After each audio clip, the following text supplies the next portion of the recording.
Hi, everyone. Happy Tuesday. Happy book launch day.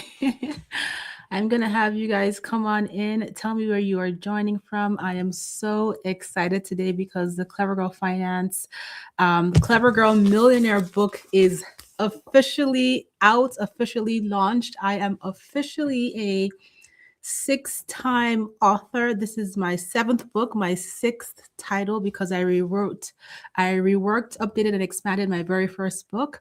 But I'm so excited that this book is now officially out in the world. And so today I wanted to celebrate this book being here and also talk about some key takeaways that you can gather from this book, as well as do a giveaway towards the end. So come on in, tell me where you're joining from.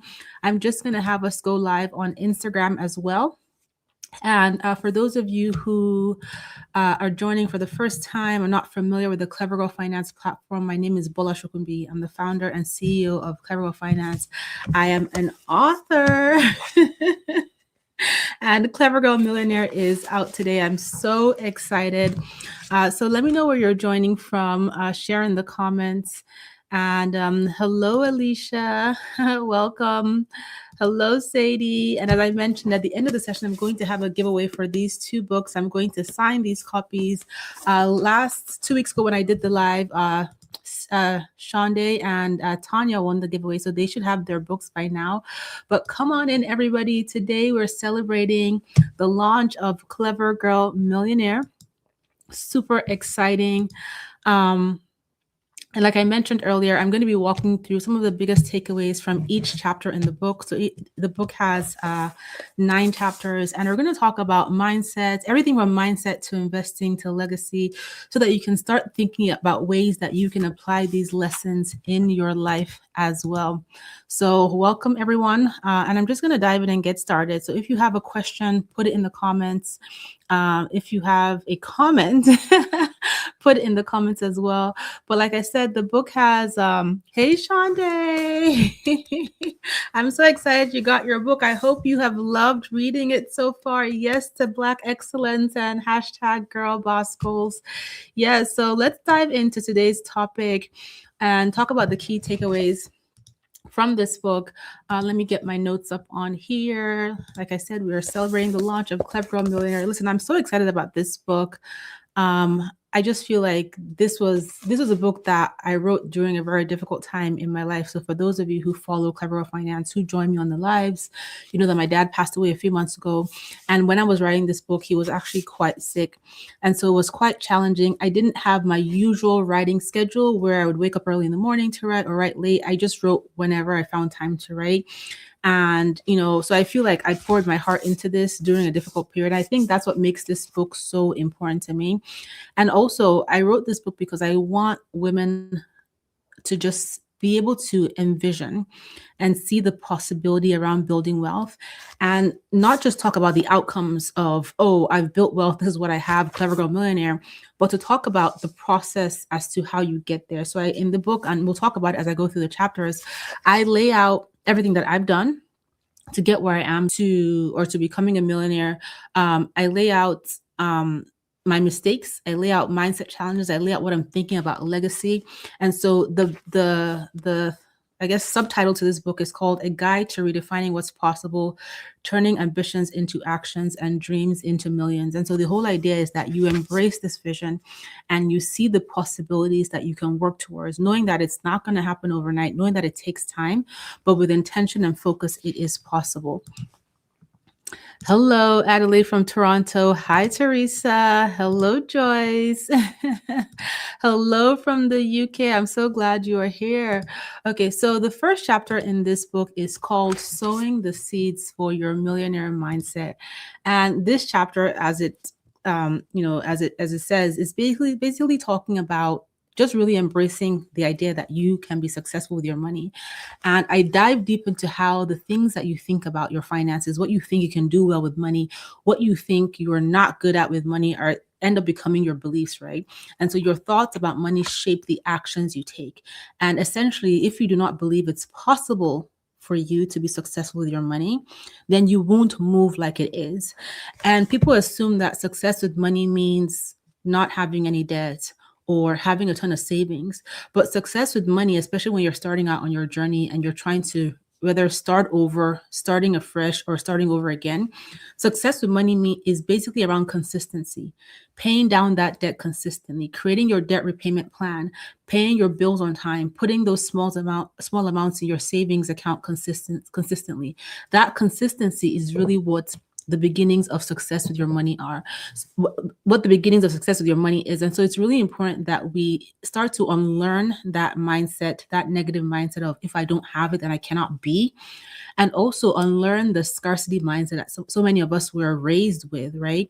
I'm a first generation immigrant. My parents, as you will often hear me say, we're first generation everything. First to go to grade school, high school, college. And, for many of us, we were raised with the idea that we need to get by. We need to, their struggle.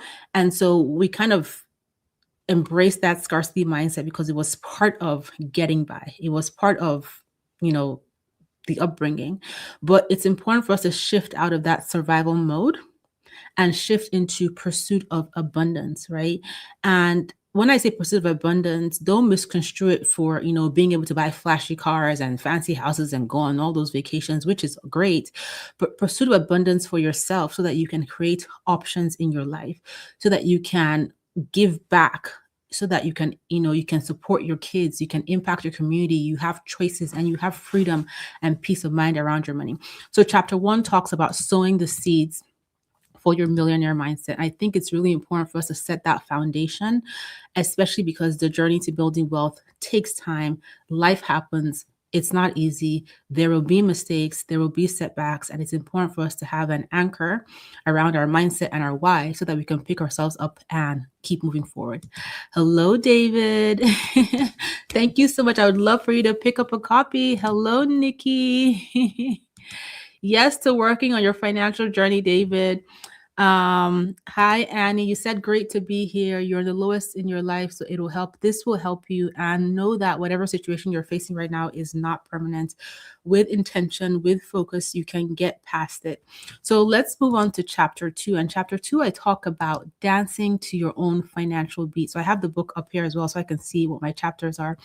And one of the things I lean into in this chapter is comparison. And we all know that comparison is a trap, but sometimes we cannot help ourselves.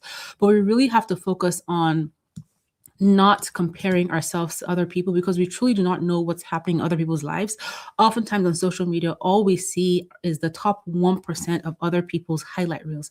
People share their best moments and their best accomplishments and their best milestones with others and on social media and wherever you keep up with your friends and family and colleagues, but you never really know what it took for them to achieve that or how true what some people are showcasing online, right? So it's important that you let go of that idea of comparison and instead focus on yourself. Put your blinders on, get clear on your goals, get clear on your vision, right? You're working on adjusting your mindset and really focus on what do I want for myself? And you want to prioritize building wealth, improving your finances in a way that aligns with your life, right? There is no one right way to be successful with your money to build wealth. There, so many different ways to build wealth, but the one right way that is right for you is your way. It's the one that makes sense for you. It's the one that makes sense for your lifestyle. I also talk about the idea of age. There is so much ageism when it comes to finances, money, and especially women and money, that if you haven't done a certain thing by a certain age, then you're behind, you're too old to do it, you can never do it, you've passed your time. That is a lie. You can build wealth at any point as long as you have the intention, the motivation, and your health. The time is going to go by anyway. So if anybody's making you feel bad about what you have not accomplished, it's time to unfollow. It's time to spend less time with those people, and it's time to get clear on what you want to achieve with your finances, right? So forget about that timeline anxiety about where you should be, what you should have. Forget about the 30 under 30 list, the 40 under 40 list. You have not missed your window, and you are building legacy. You're building your finances, improving your finances on your own exact right clock. I also talk about embracing the long game and really getting comfortable with the fact that wealth takes time. Of course, we see the overnight sensations. We see the poor today, rich tomorrow stories on social media. And that is great, but that is very uncommon. Most people who are successful with their money, most people who are wealthy, it has taken them time to build wealth. And that time is full of experiences, and you're living your life and you're doing specific things. And it's a great journey, even when you're learning from your mistakes. And so it's okay to give yourself that time and embrace the fact that it's going to take time. So it's about staying persistent, staying patient, and finding joy during that journey. It doesn't matter where you are with your finances. We owe it to ourselves, regardless of where we are, whether we're paying off debt, whether we're saving, whether we're starting over. We owe it to ourselves that despite difficult situations, we want to find ways to find joy and find peace in every moment. Because money aside, life still happens, right? Life is still going to go on. And we cannot make ourselves miserable because of what we cannot control. And we cannot make ourselves miserable because we haven't reached a certain financial goal. We need to focus on finding joy. So that is chapter number 2. Let me see what you guys are saying in the comments. Adelaide said, so true. Yeah, it is so true.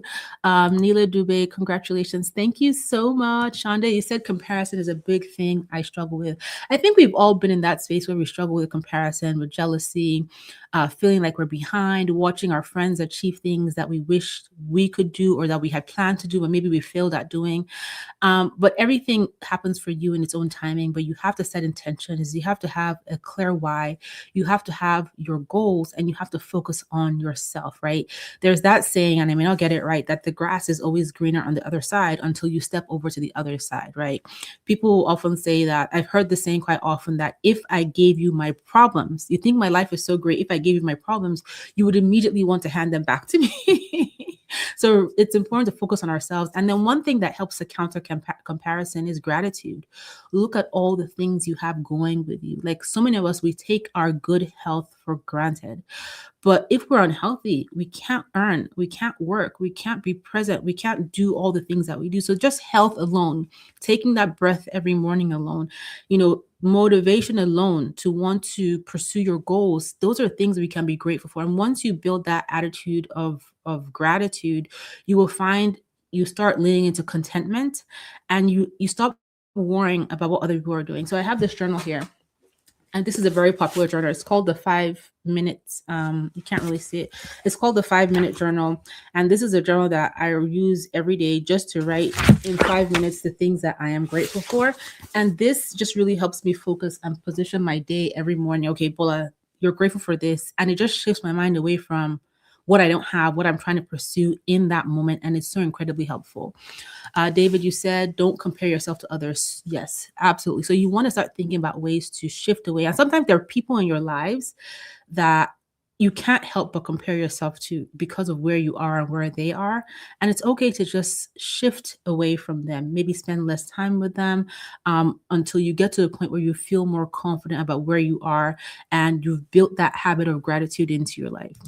Okay, so let's talk now about chapter number 3. And chapter 3, I talk about defining your pillars of prosperity. So in this book, one of the things I was thinking about when I was writing was, when I think about how I have built wealth, my husband and I have built wealth over the years, what are the things that we have done? How did we structure this? Before I talk about, the stocks that I bought or the investments I made and the mistakes I made, how did we structure this? And there were 4 things that were foundational to me building wealth. And I call them the 4 pillars of prosperity. You've heard about all of these things, but I'll explain what I mean. So in the book, I talk about the first pillar being earned income. So this is your foundation. This is the money that you're bringing in to be able to survive, pay bills, align, money towards your goals. I talk about investing as pillar number 2. This is how your money is working for you. You're putting your money to work for you even when you're sleeping. I talk about real estate as a way to create consistent cash flow with tangible assets, following a specific strategy that makes sense for you. I also talk about entrepreneurship, side hustles, which is essentially turning your ideas into additional streams of income. And so those 4 things make up pillars of prosperity, or have made up my pillars of prosperity: earned income, investing, real estate, and entrepreneurship. And as the years have gone by, I realized there were times where I only focused on one pillar or two pillars. So the foundational pillar is your earned income. You need to bring money in to be able to set the foundation, to put money towards investments, to pay your bills, to save for your goals, etc. And then investing is the second pillar, because that's the easiest barrier to entry. You don't need as much money as you need to buy a house to start investing in the stock market. In fact, you can open an account with $0 and start putting in small amounts and making fractional investments. And then real estate, I attempted it and failed woefully. I talk about my tenant from hell in the book, my nightmare tenant. And all my real estate mistakes. And I stepped out of it and I stepped back into it several years later.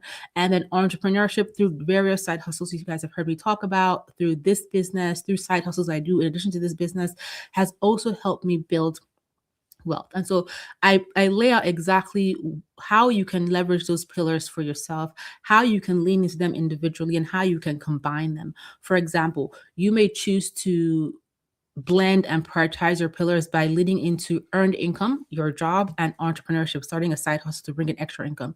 You may choose to do earned income, again, your job, and real estate, where you put money that you've saved from your full-time income into investing in investment property or farmland or hospitality or something, right?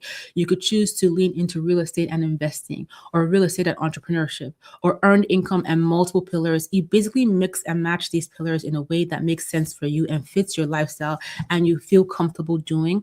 But again, it's all about doing your research, making sure that you understand what you're getting to. And then I really lean into that first pillar of earned income, because people think that, okay, I just earn money from my job and that's enough. But it's important to think about ways that you can boost your earned income pillar. Are you earning the maximum you can in your career? When was the last time you asked for a raise? Are you advocating for yourself? Are you negotiating your pay? Things like that are so important. Are you networking for new career opportunities or business opportunities if your business is your earned income pillar? It's really important to think about all those things. So I break that down in detail, and then I help you lay out different strategies. And then I also have action items for you to do, not just in that chapter, but in every single chapter, so that you can start to make your own Clever Girl Millionaire plan as you go through the book. So the book is not a workbook, but every single chapter has action items and assignments for you to do based on what you have learned in that chapter that you were reading. Okay, so let me see what's happening in the comments. Thank you. The Mary Blue, thank you. Elizabeth, the books are sold where you can find this book wherever books are sold: ebook, audiobook, physical book. Until you said spot on, gratitude for the small things. Yes, gratitude is so important. Okay, so then chapter 4, I talk about setting your timeline and focusing on your finances. And this is just really getting clear on your goals and when you want to achieve something. And this is you laying out your plan. I want to do this by this, right? When you're thinking about setting goals, it's important to have a strategy around your goal setting. You don't want your goals to be ambiguous. You don't want them to be endless into the future, which means you don't want them to not have any time assigned to them. You want your goals to be measurable, specific, and time bound. And so that's what this chapter is about. I talk about tackling debt as part of your goals. So if you have debt is something that costs you because of interest that's compounding.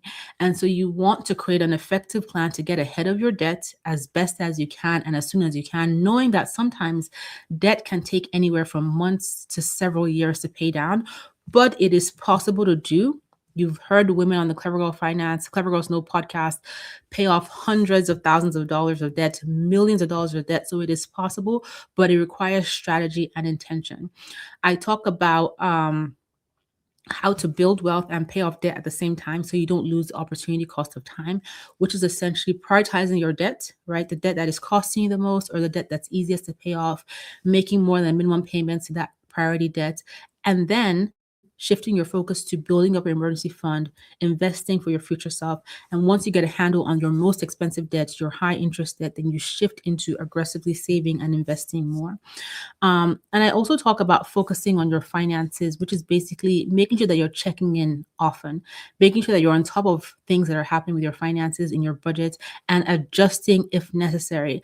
I think the biggest mistake that people make with budgeting is that they set a budget, and if it doesn't work out according to plan that month, they feel like they have failed. But a budget is really just a template for you to tell your money what to do. And life happens. And a budget should be a living and breathing, adjustable thing in your life that if life is happening, you adjust it accordingly so you can keep telling your money what to do. So when it comes to budgeting, remove the idea of failing with budget. I don't know how to budget and bad at budgeting.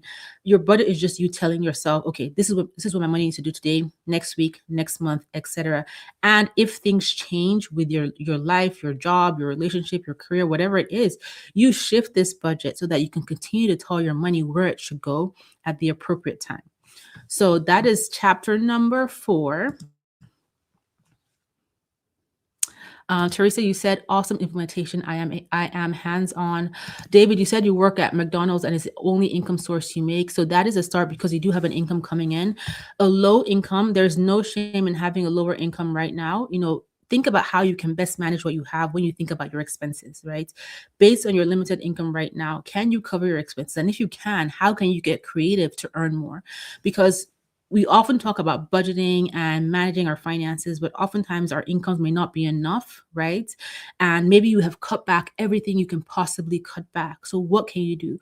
The next thing is to shift your focus and start thinking about ways that you can bring more money in. And it doesn't have to be anything crazy or elaborate or expensive. You can start small by looking in your closet, looking at your kitchen appliances, looking at things that your kids have outgrown, finding, maybe there's a skill people compliment you on that you can monetize. Maybe you're great at coding.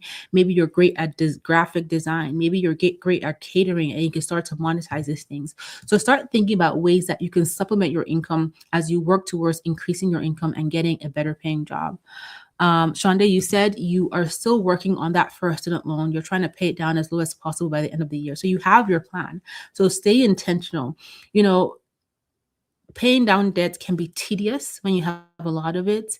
It can be boring and it can be discouraging because you're seeing all this money that, could be going to other things, going to pay down a debt for something that you already have, you've already used, you know.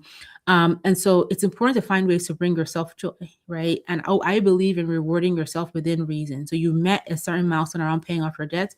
Maybe you treat yourself to something that makes sense within reason, that doesn't derail your goals, any of your goals, but just makes you feel good about the progress that you've made. Maybe it's something that you do that costs a bit of money or doesn't cost any money at all, but find ways to build in rewards that motivate you to keep going. Because like I said earlier, no matter what situation you are in your life, no matter where you are with your finances, on the journey to building wealth, to becoming debt free, to saving your first 10,000, your first 100,000, to having your first $1,000,000, your first $2,000,000, the idea is that you find joy in that journey because life goes on.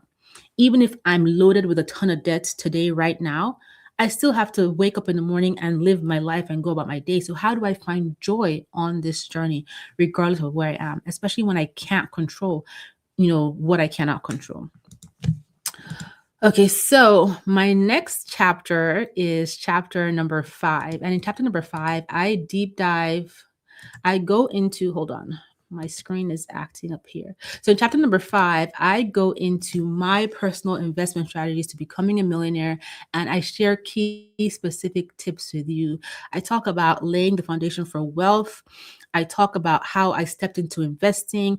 I talked about giving back and planting the seeds of impact before I had much money at all. So I used to have a scholarship fund in my dad's hometown for underprivileged children, and myself and family and friends who got involved in it, we were able to support 12 kids through high school, from grade school through high school education, fully paid for. And that's something that I did before I had a lot of money.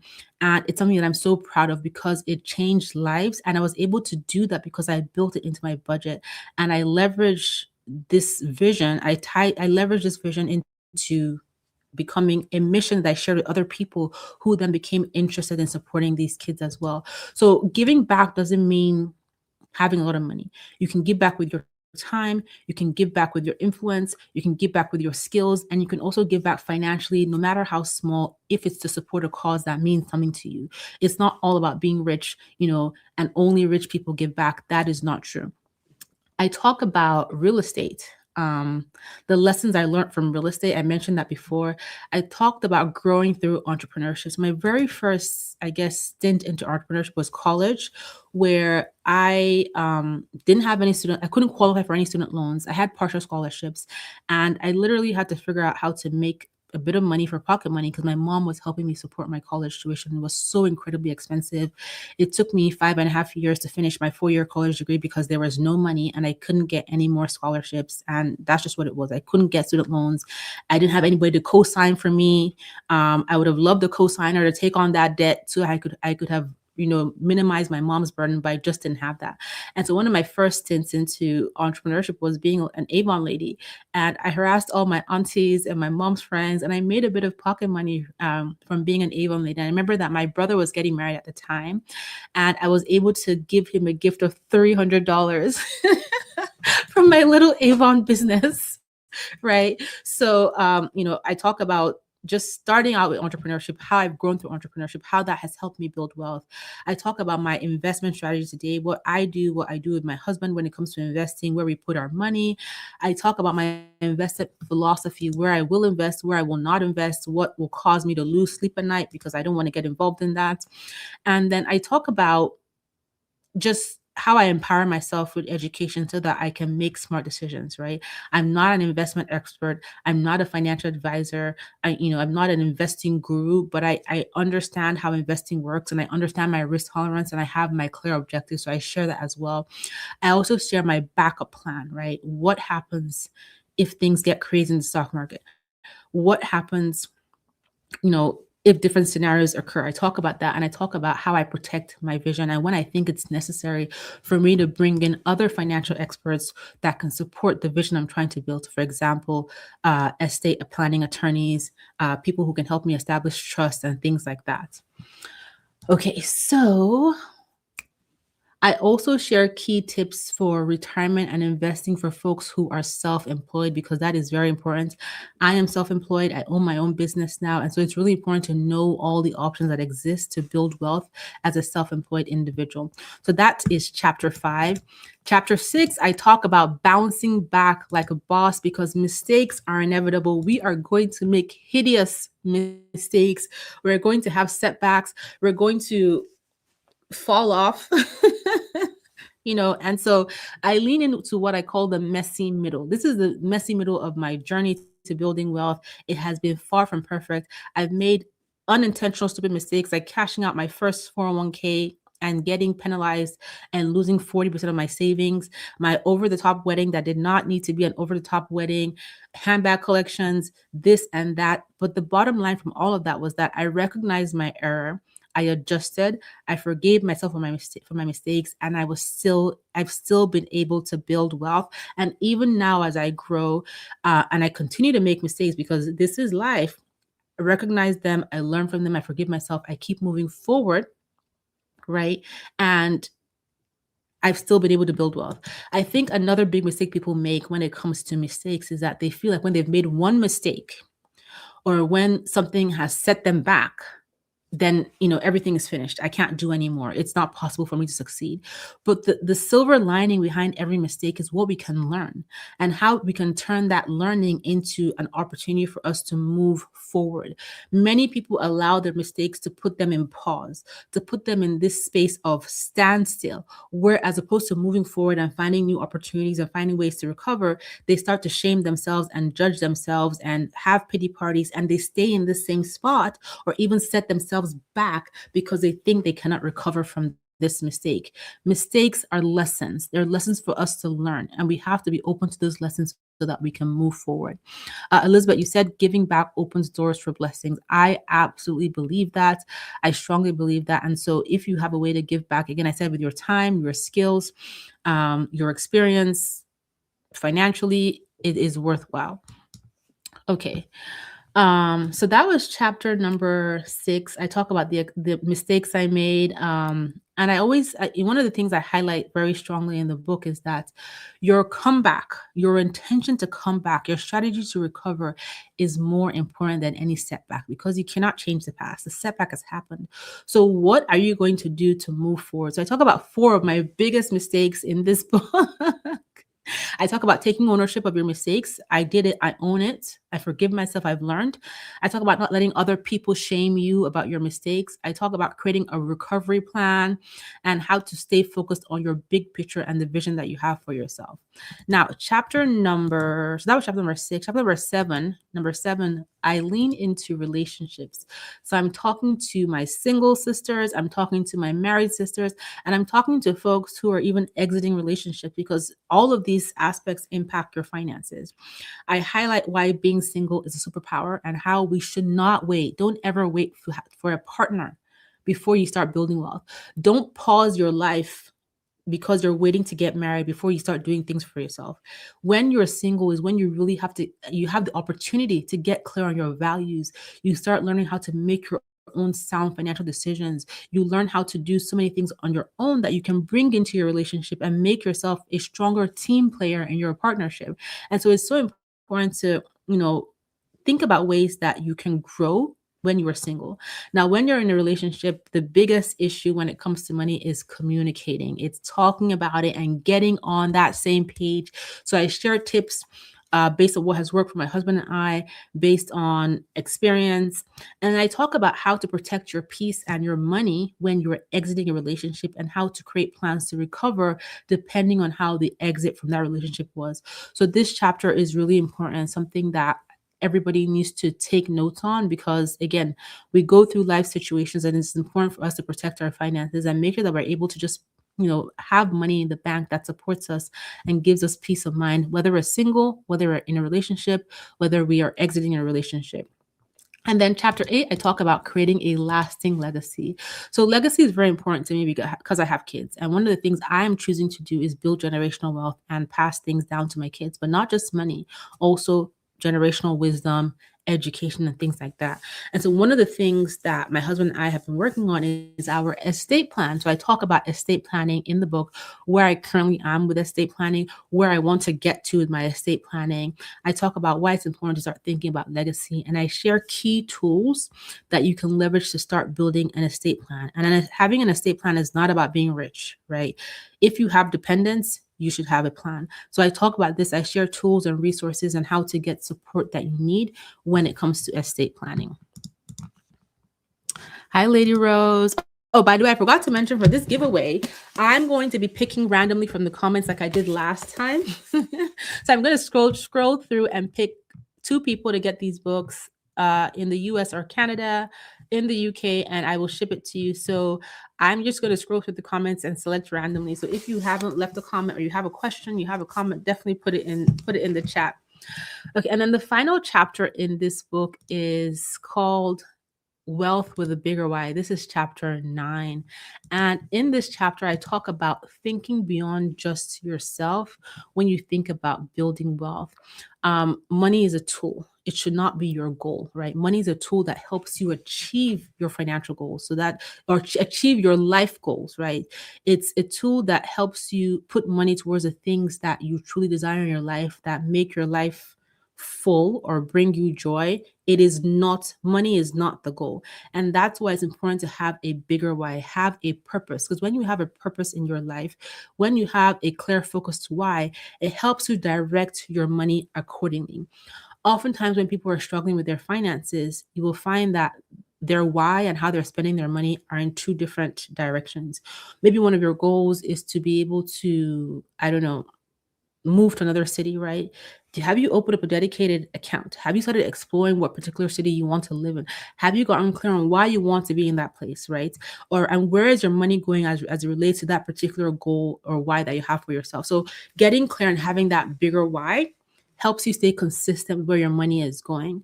When you have money and it doesn't have a purpose, it finds ways to slip through your fingers. And like I said, having money is not about luxury and handbags and fancy cars or hoarding things. It's about impact, giving yourself options, buying back your time. Options, not optics, is really important. So those are the 9 chapters in the book. And key takeaways from each chapter. I talk about a lot of things in this book, but those are some things I wanted to highlight. And again, no matter where you are in your journey, this book is going to guide and support you to getting to that place. So I want you to embrace the possibility of the vision, because once you have the vision there, you can gain clarity on the vision. Even if you don't know exactly how you're going to get to that place, you can start taking intentional actions that lead you in that direction.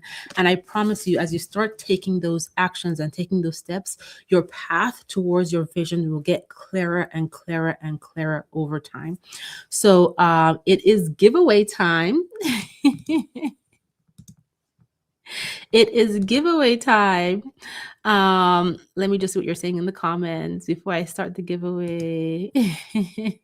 Thank you. Thank you. I hope you pick up the book. Like I mentioned before, the book can be found everywhere books are sold: ebook, audiobook, physical book.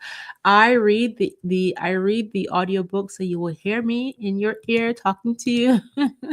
Thank you so much.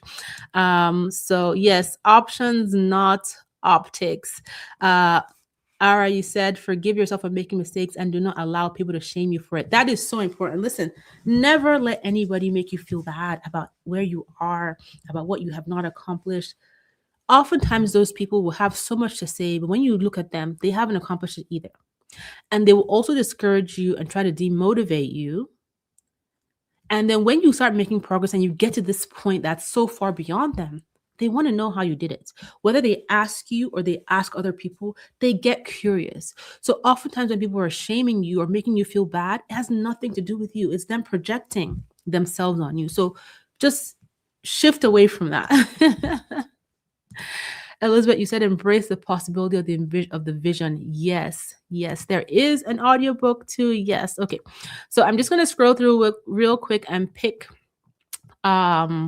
somebody to win this book. First person, let me see, is going to be Joyce. So what you're going to do to get your copy of this book is email hello@clevergirlfinance.com. Include a screenshot of you logged into YouTube showing this specific username, and you must have been on this live. So these are the instructions to win your book, to get your book mailed to you. You already won it. So email hello@clevergirlfinance.com. Include a screenshot of you logged into YouTube showing your username, preferably on this video page. And then we'll send you the details on how we'll get this to you. Okay, I have one more person to select. You are so welcome. Hi, Donna. You were on IG Live. Yeah, YouTube. We're on YouTube as well. Thank you, Kata. I appreciate it. Twyla, thank you. How do you regain your time back? Lady Red, give me more context on this question. Okay, let me pick the second giveaway winner, and it's going to be, stop, Annie. So again, I hope you're still on the live. I think I just saw another comment from you. But we would love to send you this book. So again, here are the instructions. Send an email to hello@clevergirlfinance.com. Include a screenshot of you logged into YouTube showing your username, and we'll send you the details on how you can get this book. So Annie and Joyce, will look forward to hearing from you, and we'll get this step shipped out by the weekend. I'm so glad you took notes, and it was so helpful. Renee, thank you so much. And again, I just want to highlight, I'm so grateful for all of your support. When it comes to just this book, Clever Girl Finance in general, all the books I've written, none of this is possible without you, right? Without your support, without you participating and supporting the brand and sharing. So I don't take it lightly when I say thank you for being part of this community. Thank you for supporting me, even during the most difficult time of my life last year. Thank you for giving me grace. Thank you for, being part of this community and supporting this book and everything that I do. I am so incredibly grateful to all of you. I will be back again with a new live soon, but my weekly YouTube videos are going to be on here as well. If you haven't checked out the Clever Girl Finance courses and you're new to our platform, we have over 30 plus completely free courses, over 40 plus worksheets. It is a free platform. We have our savings challenges you can participate in if you're trying to save money. I forgot to share my binder update, but I will let you know. Let me get my binder out real quick. So if you're new to this channel, we are doing a savings challenge here, and the goal is to save money. save money. I'm doing my savings challenge in a binder. You can find it on Amazon. It's a $7 binder. I put some stickers on it. But so far, my binder now has $2,600 in it. So my goal is for this to be a $10,000 binder. I am on slot number 26. I am basically saving spare change that I don't spend eating out or doing random stuff. I don't have a timeline for this. I'm just being intentional about putting money in this binder.